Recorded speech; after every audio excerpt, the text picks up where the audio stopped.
کیا کہہ رہے ہیں؟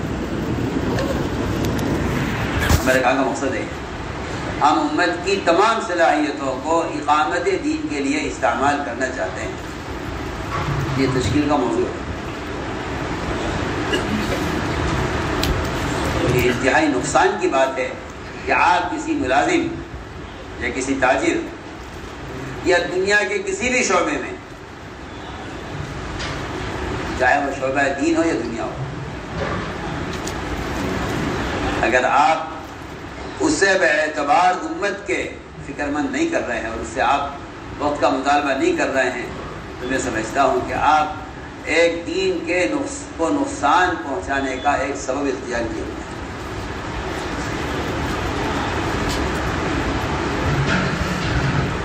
آپ سوچیے، اگر آپ کسی آدمی کی تشکیل میں یہ سوچیں کہ یہ پوری زندگی کیسے دے سکتا ہے،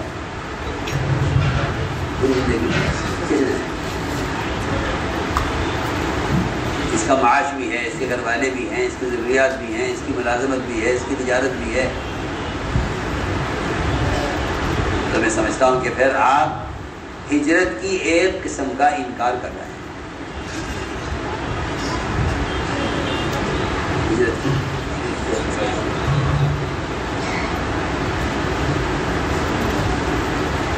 آپ ہجرت کی ایک قسم کا انکار کر رہے ہیں کہ یہ ہجرت ہمیں مطلوب نہیں ہے، یہ ہجرت اس ہجرت کے داعی نہیں.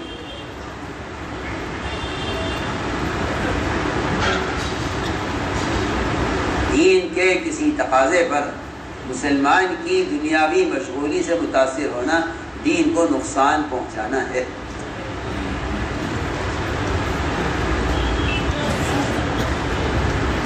دین کو نقصان پہنچانا.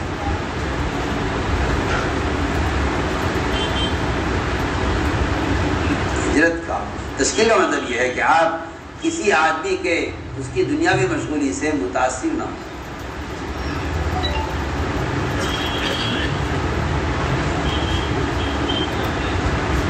یہ تشکیل ہے کہ آپ کی پوری جان، پورا مال، پورا وقت دین کے احیاء کے لیے مطلوب ہے. یہ تشکیل سنت ہے، یہ تشکیل رہبانیت نہیں ہے، غلو نہیں ہے. آپ کے دماغ میں کسی نے یہ بٹھا دیا ہے کہ یہ رہبانیت کی داعی ہے.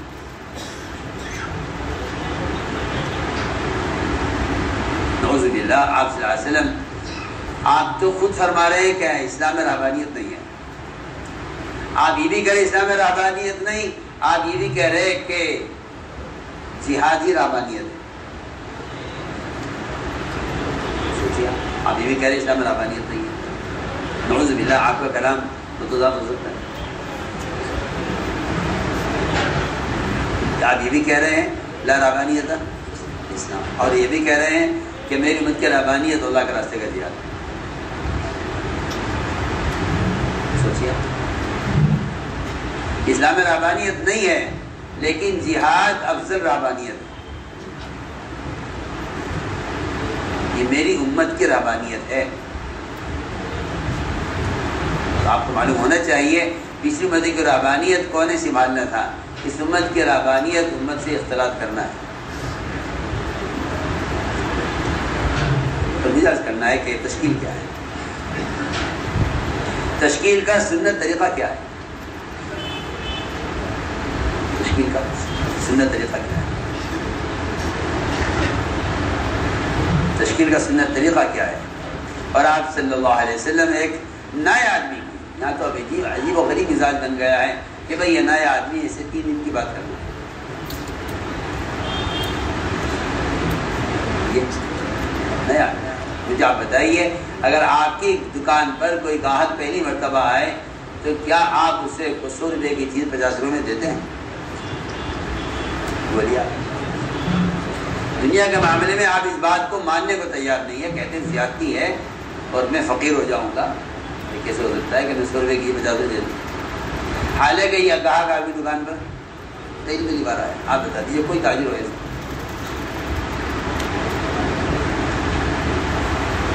اس کی دکان میں لکھا ہوتا ہے کہ یہاں ریٹ کم نہیں کیے جائیں گے، ان کی تھیلیوں پر چھپا ہوا ہوتا ہے یہاں ریٹ کم نہیں۔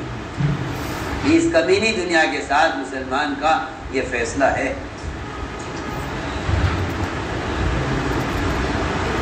یہ دل اقامت دین کے لیے ہو تو آپ یہ کہتے ہیں کہ نہیں ایسا نہیں ہے۔ بڑھیا سنیے واقعہ تاکہ وہ پتہ چلے کہ تشکیل کا سنت طریقہ کیا ہے، اور نئے آدمی سے پہلی ملاقات جو ابھی اسلام میں داخل نہیں ہوا ہے، حضرت واصلہ نے نماز باجماعت پہلے پڑھی، اسلام بعد میں قبول کیا۔ آج مسلمان ہو کر نماز نہیں پڑھتا، وہاں کافر نے نماز باجماعت پڑھی ہے، اور اسلام نماز پڑھنے کے بعد قبول کیا۔ اور آپ صلی اللہ علیہ وسلم نے اس نئے آدمی کی کیا تشکیل کی ہے؟ میرا دل چاہتا تھا کہ میں ان پرانوں سے یہ کہوں۔ ہمارے صاحب رحمۃ اللہ علیہ اسی پر مصر تھے، اسی پر جمع ہوئے تھے، جبکہ حالات اور اس زمانے کے ان کے معاصرین ان سے بالکل اتفاق نہیں کرتے۔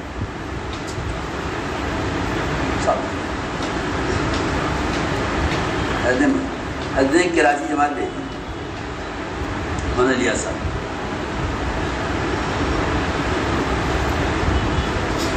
وہاں پہنچی جماعت کراچی، تو وہاں ساتھیوں نے بڑے تاجروں کو جمع کر لیا، اور یہ کہہ کے جمع کرنے میں مولانا الیاس صاحب ایک بزرگ ہیں جہاں سے جماعت آئی، ساتھیوں نے کہا یہ اتنے بڑے بڑے لوگ ہیں، اگر یہ 3 دن کے لیے بھی تیار ہو جائیں تو بہت غنیمت سمجھنا، اور ان سے 3 چلے کی بات نہ کرنا، یہ بھٹک جائیں گے، مشکل ہو جائے گی، اور اگر یہ 3 دن بھی لگا لیں تو تم سمجھنا کہ یہ عام لوگوں کے لیے 3 چلے سے بھی زیادہ ہے۔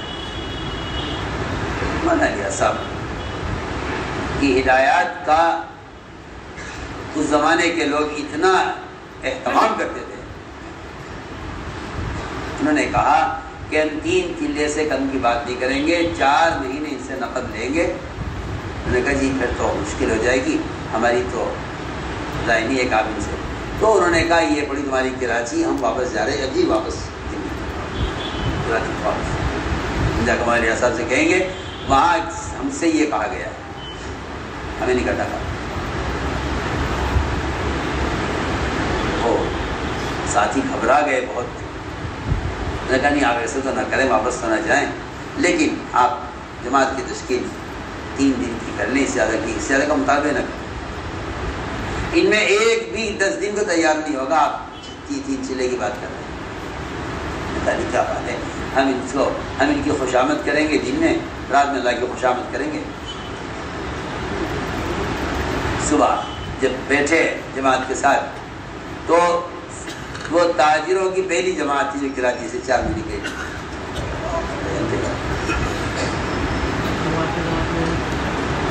میں صاف سے کرتا ہوں، جو آدمی اس راستے میں دوسروں کی تشکیل کرنے سے متاثر رہتا ہے وہ خود دنیا سے متاثر ہے، اور اس نے دین کے ضائع ہونے اور دین کے مٹنے کا اس کے دل میں کوئی غم نہیں ہے۔ ورنہ یہ بات آپ یاد رکھیے، جس آدمی کے دل میں دین کے مٹنے کا غم ہوگا وہ اس راستے کے نفر کو عظیم سمجھے گا، کو عظیم سمجھے گا، اس کے دل میں دین کے مٹنے کا واقعی غم ہوگا، اور جس دل میں دین کے مٹنے کا غم نہیں ہے انہیں اس راستے کا خروج فضول معلوم ہوتا ہے۔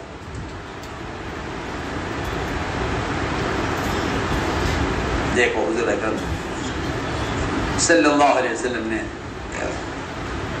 تشکیل کے صرف 2 رخ رکھے ہیں، ایک اعلیٰ ایک ادنا، ایک افضل ایک مفضول، اور وہ تشکیل بھی کسی پرانے کی نہیں ہو رہی ہے، تشکیل بھی کسی پرانے کی نہیں ہو رہی ہے۔ یہ واسع بن استا رضی اللہ تعالیٰ فرماتے ہیں کہ میں نکلا اپنے گھر سے، اپنے گھر والوں کے سے، اور میرا ارادہ اسلام کے قبول کرنے کا تھا۔ میں آیا آپ کی خدمت میں، آپ نماز میں تھے، مجھے کوئی نہ ملا باہر کہ میں کسی سے ملاقات کرتا، سارے مسلمان مسجد میں تھے۔ چنانچہ میں مسجد میں داخل ہوا اور میں نے آخری صف میں نماز کی نماز لی اور میں نے نماز پڑھی مسلمانوں کی نماز کے ساتھ۔ جب فائدہ ہوا نماز سے تو آپ نے منبر سے، آپ نے محراب سے دیکھا میں آخری صف میں تھا بالکل۔ آپ نے مجھے بلوایا نہیں، آپ اٹھ کے میرے پاس آئے، آپ اٹھ کر میرے پاس آئے۔ یہ نہیں تھا کہ یہ ہمارے پاس آئے، بلکہ ہم ان کے پاس آئے۔ آپ خود چل کر میرے پاس آئے، نہ کسی کو بھیج کے مجھے بلوایا، نہ مجھے کسی کے حوالے کیا۔ میں آخری صف میں تھا۔ آپ نے خود مجھ سے پوچھا کیسے آنا ہوا؟ میں نے کہا جی میں اسلام کے ارادے سے آیا۔ فرمایا ہاں یہی مذہب اور یہی دین تمہارے لیے بہتر ہے۔ تو آپ نے فرمایا ہجرت کرو گے؟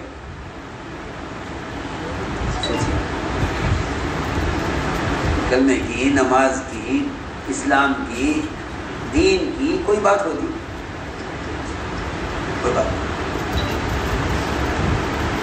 آپ نے بات شروع کی وَتُہَاجِرُوا، ہجرت کرو گے؟ آپ دعوت دیتے، اسلام سمجھاتے۔ اب سیدھی بات کرنا شروع کی۔ پہلی بات، ایک نئے مسلمان سے جو ابھی اسلام میں داخل ہوا ہے، اس سے پہلی بات یہ ہو رہی ہجرت کرو گے؟ اس سے آپ اندازہ کر لیجئے کہ اقامت دین کے لیے ترک وطن کی کیا اہمیت ہے۔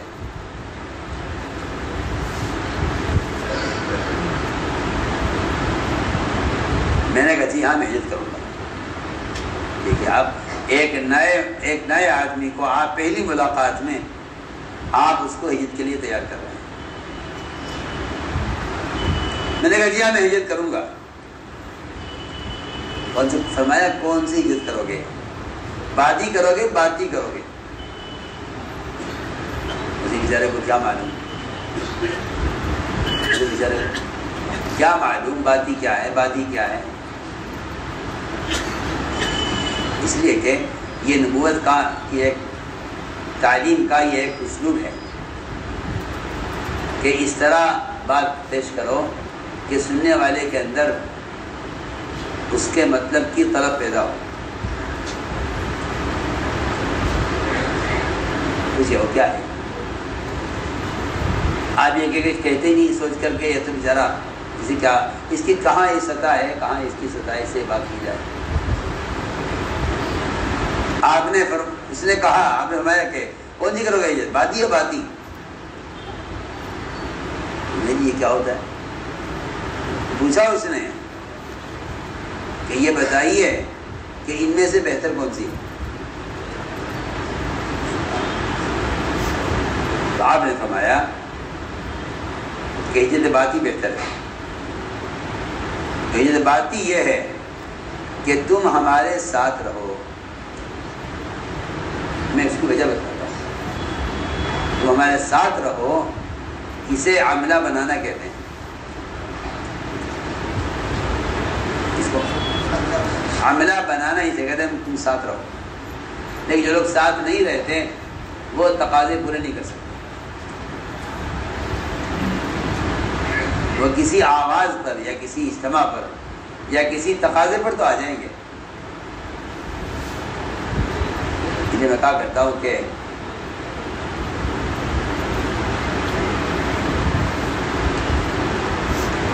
جہاں عملہ مجتمع نہیں ہوتا وہاں تقاضے ضائع ہوتے ہیں۔ اور دوسری بات یہ ہے کہ تقاضے پر آ جانا یہ ادنیٰ ہجرت ہے، اعلیٰ ہجرت نہیں۔ تقاضے پر آ جانا ادنیٰ ہجرت ہے۔ پڑھیے آپ، تقاضے پر آ جانا ادنیٰ ہجرت ہے، ساتھ رہنا اعلیٰ ہجرت ہے۔ آپ صلی اللہ علیہ وسلم کا ہجرت کی یہ قسم ایک نئے آدمی کا آگے رکھنے کا مطلب یہ ہے کہ اسے پہلے سے معلوم ہونا چاہیے کہ میرا کیا کہنا چاہیے کہ سطح اور مستویٰ اور مجھ سے مقصود یہ ہے۔ اگر میں یہ نہیں کر سکتا تو کم سے کم ادنیٰ تو کروں۔ کے بلانے پر آ جاؤں. جو لوگ یہ کہتے ہیں کہ آپ جب بلائیں گے ہم آ جائیں گے، یہ سب سمجھ لیں کہ یہ ادنیٰ ہجرت پر ہیں، اعلیٰ ہجرت پر نہیں.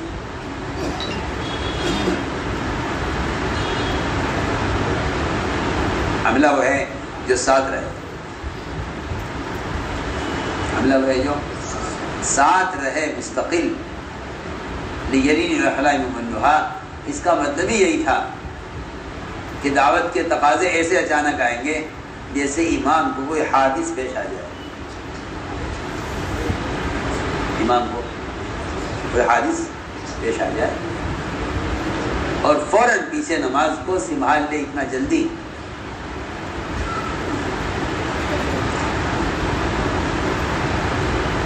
اس نیاب کی ہے، اس کو کہتے ہیں نیابت. ایسا تھوڑا ہی ہے ہائے ہائے کہ دیکھ لیں گے اگر کوئی ہوگا تو بھیج دیں گے. آج تقاضا آتے ہیں نا، رجوع والے کہتے ہیں ہم دیکھ لیں گے، کوئی ہوگا تو بھیج دیں گے.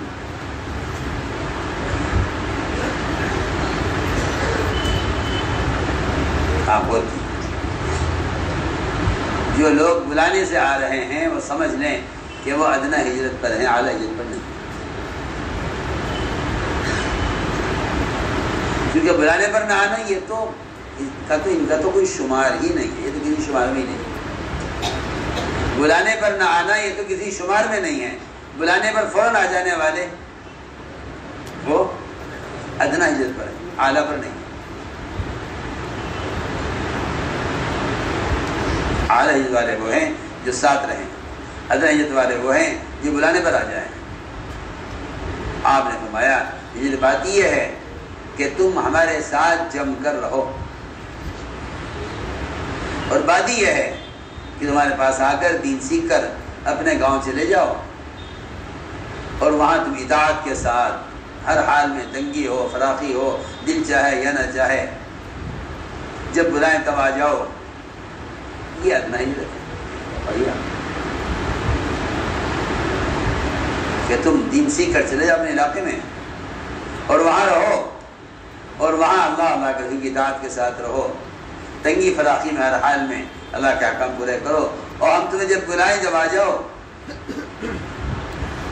اور یہ بھی فرمایا وَعَسَرَةٍ عَلَيْكَ، اور یہ بھی کہ دوسروں کو تم سے آگے بڑھایا جائے تو تم کام سے پیچھے نہ ہٹو. تو کہتے ہیں کہ میں نے کہا کہ ہاں جی میں ہجرت کے لیے تیار ہوں. میں نے کسی بات کا بھی انکار نہیں کیا. نیا آدمی ہے، آپ کو خود کہنا پڑا کہ نہیں بہت جتنا ہو سکے کروں گا. آپ نے خود کہا. انہوں نے کوئی کسی چیز کا انکار نہیں کیا، اپنے لیے کوئی رخصت نہیں چاہی. ایک نیا آدمی ہے، میں کہا جی جیسا آپ کہیں گے میں تیار ہوں. چنانچہ آپ نے ہاتھ بڑھایا میری طرف مجھے بیعت کرنے کے لیے. اس لیے بیعت میں صرف اوراد و وظائف، تسبیحات، معمولات، یہ تو میں کہتا ہوں کہ یہ ایسی بیعت ہی نہیں ہے جس سے عالمی سطح پر دین کا نقصان ختم ہو جائے. کیا آپ سے دل کی بات کہوں، اوراد و وظائف کی بیعت ہے. اگر جہاد پر بیعت نہیں ہے تو اوراد و وظائف پر بیعت ہے.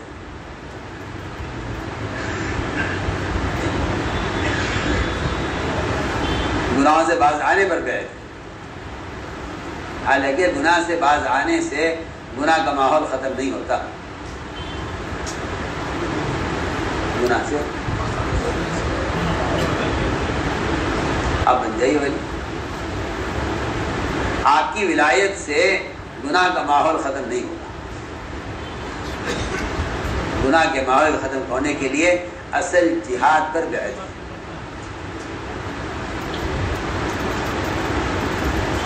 اصل جہاد پر بیعت ہے.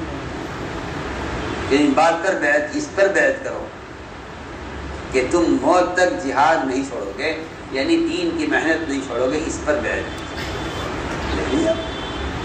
صحابہ کا اجتماعی جواب ہے نحن الذین بایعوا محمد علی الجہاد ما بقینا.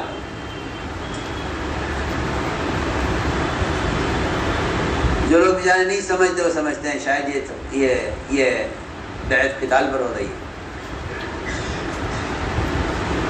عجیب بات ہے، مبتدائے جہاد کو چھوڑ کر منتہائے جہاد کو سوچ لیتے ہیں.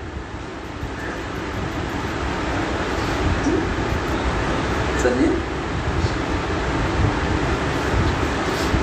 اور ابتدائی ہجرت کو چھوڑ کر انتہائی ہجرت کو سوچ لیتے ہیں.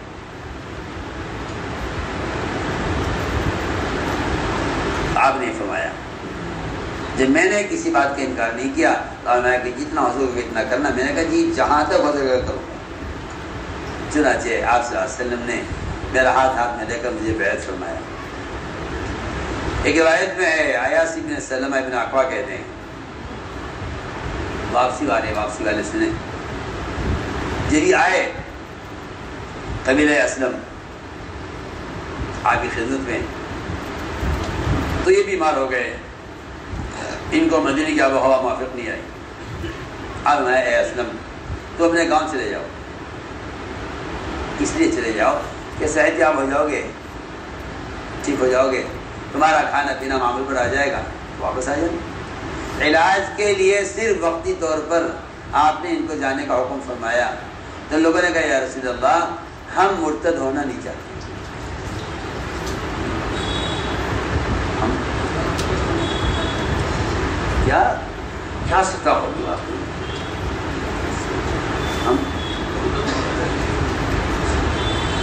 میں عجیب بات کہنا چاہتا ہوں، اس زمانے میں اسلام سے پھرنا اور اسلام کی محنت سے پھرنا دونوں برابر.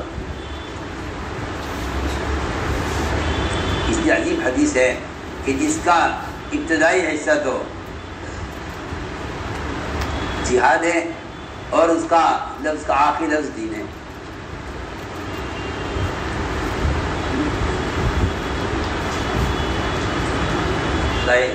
لا ينزعوا حتى ترجعوا وتركتم الجهاد وتركتم سلط الله عليكم ذلا لا ينزعه حتى ترجعوا الى جهادكم الى دينكم. جب آپ پڑھیے اور کیجیے ایک ہی حدیث کا پہلا حصہ جہاد کے لفظ سے ہے، آخری لفظ دین حتى ترجعوا الى دينكم. جو جہاد اور دین میں فرق کریں وہ تو میں کہتا ہوں کہ انہیں دین کی کچھ خبر نہیں.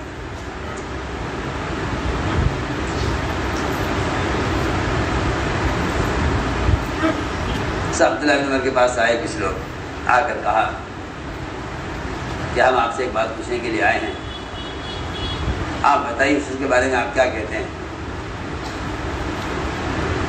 اس شخص کے بارے میں آپ کیا کہتے ہیں جو اللہ کے دین کی محنت چھوڑ کر اپنے والدین کی خدمت کے لیے یمن چلا جائے.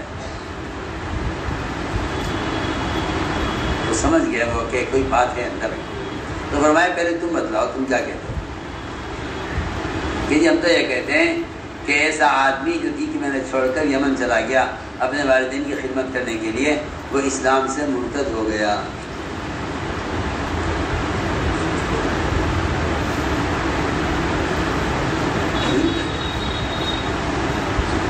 یہ سوال عبداللہ بن عمر سے کیا.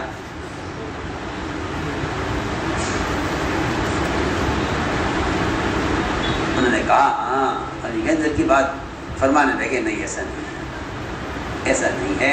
اگر یہ شخص اپنے والدین کی خدمت کے لیے یمن چلا گیا تو اس کو مرتد نہیں کہتے، ورنہ ان کا خیال یہ تھا کہ آدمی اسلام سے پھر گیا کیونکہ اسلام کی محنت سے پھر گیا. یہ درجہ تھا محنت کا، محنت کا یہ درجہ تھا. تو نے کہا جی وہ اسلام سے پھر گیا. فرمایا کہ نہیں، یہ تو وہ ہے کہ جو کسی کافر سے کوئی زمین لے لے اور اس کافر سے ٹیکس لینے کے اس کافر کو اب ٹیکس بھرنے لگے اور دی میں نے چھوڑ کر زمیندار بن کے بیٹھ جائے، وہ ہے سمجھا. جو اگر اپنی واجب خدمت کے لیے یمن چلا گیا کام چھوڑ کر، وہ کہتے تھے مرتد ہو گیا، کہا نہیں مرتد نہیں. یہ سوچ تھی زمانے میں. چنانچہ نے کہا نہیں جی ہمیں تو یہ بات انتہائی ناگوار و ناپسند ہے، کیا ایڑیوں کے پر پلٹ جائیں؟ فرمایا نہیں، آپ فرمایا نہیں ایسا نہیں ہے، تم ہمارے دیہاتی ہو، ہم تمہارے شہری ہیں۔ شہر و دیہات کا یہ تعلق بتایا تھا تاکہ کہیں بے دینی کا ماحول نہ بنے۔ تم ہمارے ہم تمہارے شہری ہیں، ہمارا تمہارا ایسا تعلق اور جوڑ رہے گا کہ جب بھی تمہیں بلاؤ گے ہم تمہاری بات پر لبیک کہیں گے، ہم آئیں گے، اور جب بھی ہم تمہیں بلائیں گے تمہیں آنا ہوگا۔